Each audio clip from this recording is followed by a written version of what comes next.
Eu também peço já desculpas antecipadas, porque eu estou há um tempo parada, estou meio enferrujada assim, de fazer estudo, né, para várias pessoas. Eu estou quase 3 anos e meio morando fora, e agora que estou retornando, então essa é a primeira palestra que estou dando, então já vou pedindo desculpas, tá?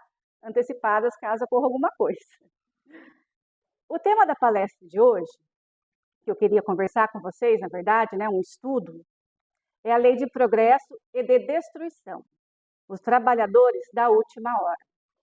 Eu não ia tratar desse tema, eu ia falar de um outro tema. Mas, na sexta-feira passada, ocorreu um episódio próximo da gente, que eu creio que é algo que tem acontecido muito no mundo atual.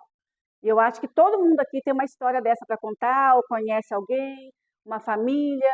Então, eu queria trazer esse tema atual para a gente estudar à luz da doutrina espírita. Que a gente precisa trazer o que está acontecendo no nosso mundo hoje e fazer essa reflexão, né, com a base doutrinária que nós temos, que nós estamos estudando, que estamos conseguindo. Na sexta-feira passada, infelizmente, a gente ficou sabendo de um óbito de uma adolescente de 14 anos e ela atentou contra a própria vida. Então, eu sei que é um tema pesado, é um tema difícil, mas é um tema atual que nós, como os espíritas, não podemos deixar passar despercebido, porque temos adolescentes em casa, temos adolescentes conhecidos, não só adolescentes, mas pessoas jovens, jovens maduros, pessoas maduras, que esse é um tema atual. E eu queria que a gente estudasse isso sob uma perspectiva espírita. Porque hoje, nesses tempos de agora, tem ocorrido tantas pessoas melancólicas, depressivas, com doenças psíquicas, esses atentados à própria vida. Por que agora? O que isso tem a ver com o mundo de transformação? O que isso tem a ver com o mundo que vivemos hoje? Eu não sei se todos aqui são espíritas ou têm uma base espírita, mas nós que estudamos, né, o espiritismo, acho que a maioria deve saber que nós estamos vivendo uma transformação. O que seria essa transformação? A Terra, o nosso planeta, está se transformando de um mundo de provas e expiações para um mundo de regeneração. Tá, mas o que seria isso? Na escala dos mundos, existem 5 mundos. Hoje nós estamos de evolução, né? 5 evoluções. Nós estamos no segundo passo aqui. Nós somos um mundo de provas e expiações, onde o mal prevalece sobre o bem. E agora nós estamos nos tornando um mundo de regeneração. Estamos indo para o terceiro passo. Daí vocês podem dizer assim, mas quando começou isso? Desde quando? Quando que vai chegar? Né, esse mundo vai acabar essa transformação e realmente seremos um mundo de regeneração. Então eu gostaria primeiro de ler um trechinho para vocês do livro A Gênese, que é um dos 5 livros da codificação, né, escritos por Kardec. Só para a gente introduzir esse tema e a gente possa fazer essa reflexão no dia de hoje.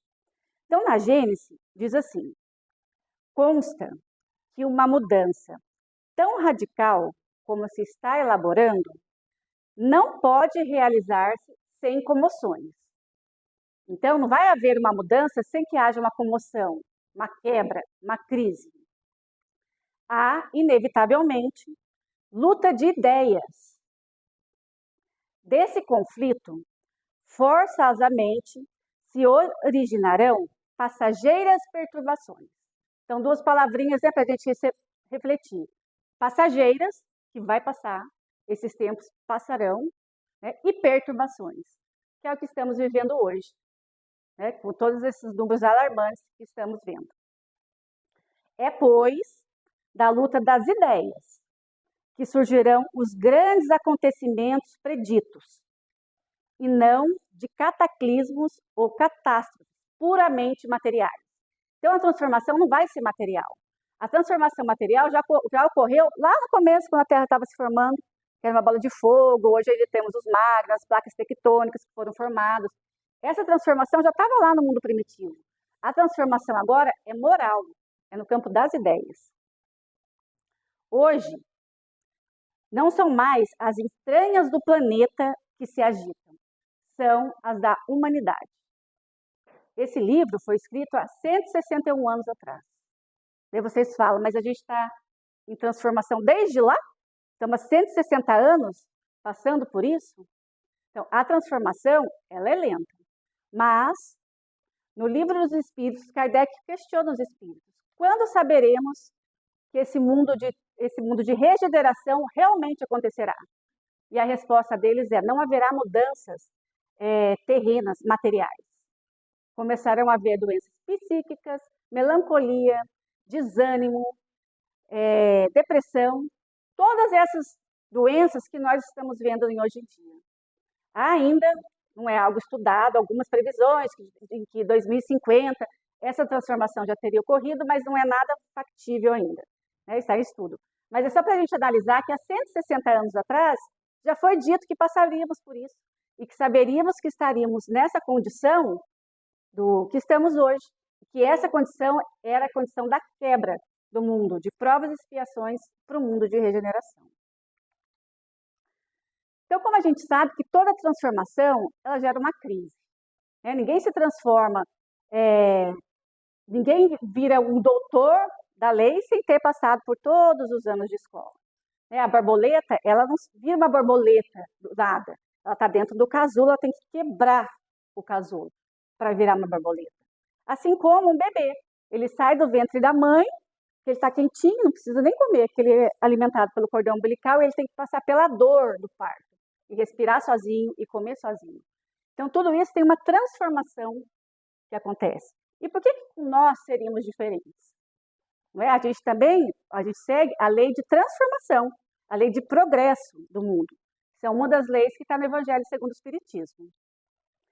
Alguém aqui já viu algum espírito puro de cristal? Ou imagina o espírito? Ver não, né? Porque a gente ainda não consegue ver espírito puro, né? Nessa nossa condição. Mas já pensou um espírito puro?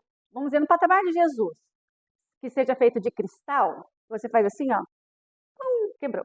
Aqui deu um vento, ele quebra? Não. Por quê? Porque espíritos puros têm que ser forjados. Eles têm que passar por provas para conseguirem aguentar o que Jesus passou.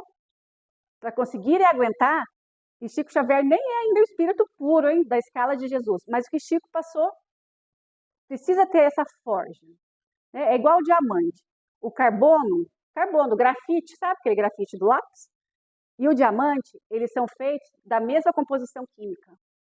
O que diferencia o lápis, o carbono, aquele grafite, do diamante? Como se forma um diamante? Com alta pressão e alto calor. Não é na brisa, não é sem fazer nada, não. Porque senão a gente fica igual aqui, o grafite. Nós queremos ser um grafite e qualquer coisinha quebra? Ou a gente quer ser um espírito puro? A gente quer ser um diamante inquebrável? Se uma pequena pedra nesse mundo terreno passa por esse processo, será que para nos tornarmos espíritos puros também não deveríamos passar por isso? Será que ia ser fácil? Simplesmente a gente, agora me torno um espírito puro? Não. Né? Então, Deus nos dá a oportunidade de nos transformarmos.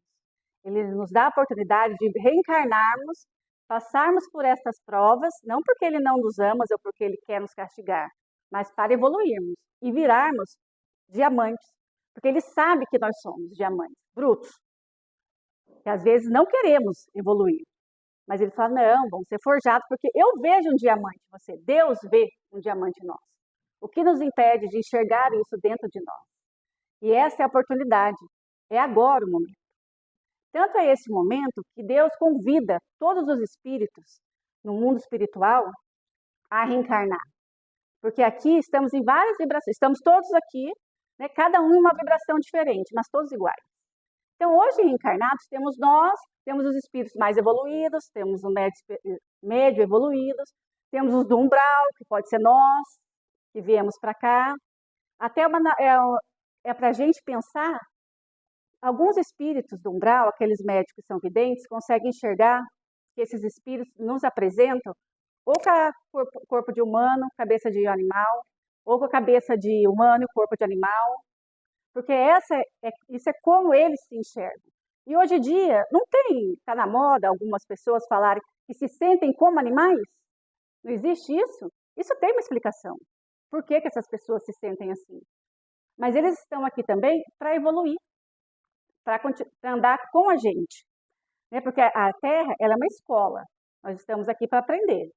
Só que a escola evolui, a Terra vai evoluir, né? E você já viu alguma escola parar de evoluir e falar, opa, tem aluninho na quinta série. A minha escola só vai ter quinta série agora porque tem aluninho que não evoluiu? Não. A escola evolui e a gente vai atrás, nós espíritos. E aqueles que não conseguirem acompanhar essa evolução? O que acontece? Eles vão continuar reencarnando da Terra? Talvez não, porque a vibração da Terra, a nossa estratosfera, vai ter uma outra vibração.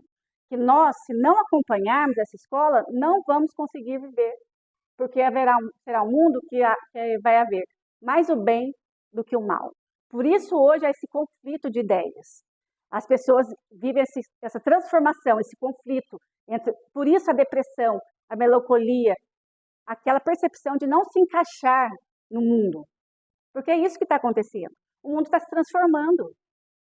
E como Deus quer que todos nós evoluamos, o que ele vai dizer? Olha, você pode ir pelo amor ou pela dor. Certo? E para virar diamante, a gente tem que ser o quê? Alta pressão, alto calor. Então, a gente vai optar como queremos evoluir, passar para essa próxima etapa. Nós somos os trabalhadores da última hora. Quando, né, Jesus disse na parábola que haveriam esses trabalhadores, por quê? Porque nós estamos nessa transição. E nós estamos aqui, às vezes, temos essa percepção de, não gostaria de estar, será que eu deveria estar mesmo? Né? Isso faz parte, é inerente a essa transição. Por isso que há toda essa carga psíquica hoje em dia sobre isso. Tudo tem uma explicação, né? O Espiritismo ele não trabalha com hipóteses vagas, né? Trabalha com explicações. Então, estudando a doutrina espírita, falando de transformação, a gente pode se questionar assim. Mas então, o mundo está pior do que era antes? Será que o mundo está pior do que era antes? É uma reflexão. Eu acredito no seguinte. Nós, como espíritas, acreditamos o quê? Que ninguém regride. Ou nós evoluímos, ou nós estacionamos. Certo? Então, se a gente está aqui hoje, nesse mundo, será que ele está pior? Se a gente disser que o mundo está pior do que estava, estamos indo contra a doutrina espírita, certo? Deus iria infringir uma de suas leis? Então, o nosso mundo não está pior. Ele pode estar estacionado e ele vai evoluir. Eu faço até um questionamento com vocês. Né? Como a gente sabe que o mundo, nós como espíritos, nunca regredimos, só estacionamos ou evoluímos. Vou contar uma surpresa para vocês. Já que a gente só evolui ou estaciona, hoje aqui, reencarnados, essa é a nossa melhor versão. Já pensaram nisso? Essa é a nossa melhor versão. Hoje, com nossas qualidades, com os nossos defeitos. Daí muitas pessoas vêm nos perguntar, eu queria saber o que eu fui na reencarnação passada. Para quê? Se essa é a nossa melhor versão, como será que a gente foi? Realmente a gente quer saber o que a gente fez? Essa é a nossa melhor versão de hoje. Eu lembro que eu dizia isso para o meu pai, que hoje já está, né, no plano espiritual, deve estar nos ouvindo de algum lugar. E quando eu dizia para ele, pai, você tem noção que essa é a nossa melhor versão? Que nunca estivemos tão bem quanto hoje? Não somos tão bons quanto hoje? E ele falava assim, sorrindo, então eu estou mal mesmo. Porque vamos pensar, hoje, do jeito que a gente é, fala mal um pouquinho do outro, conta uma mentirinha, somos a melhor versão que a gente tem da gente mesmo. Imagina o que a gente já foi. Então, Deus nos dá essa oportunidade de vir aqui e melhorar isso. A gente trabalhar isso dentro de nós. Jesus até disse uma frase que eu acho que a gente nunca pensa. A gente vê todas as parábolas de Jesus, mas a gente não reflete quando ele diz assim, que brilhe a vossa luz.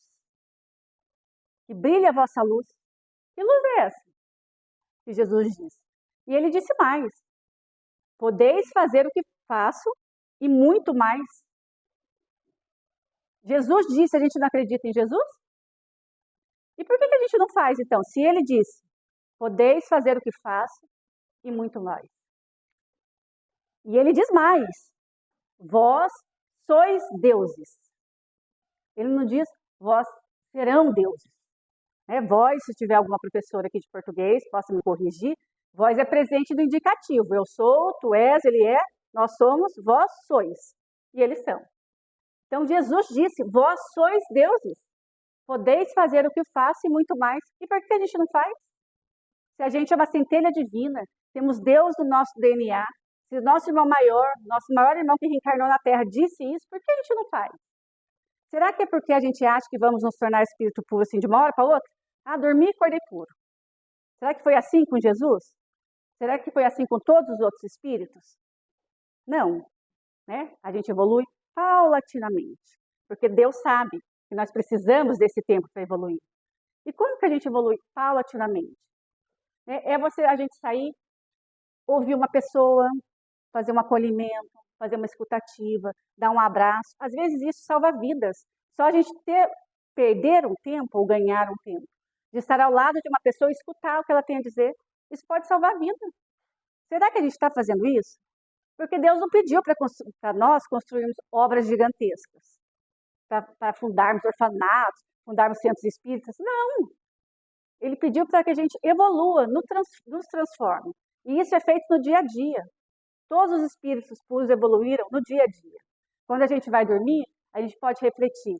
O que eu fiz hoje, que eu evoluí um pouquinho mais do que eu fui ontem? O que eu fiz de bom?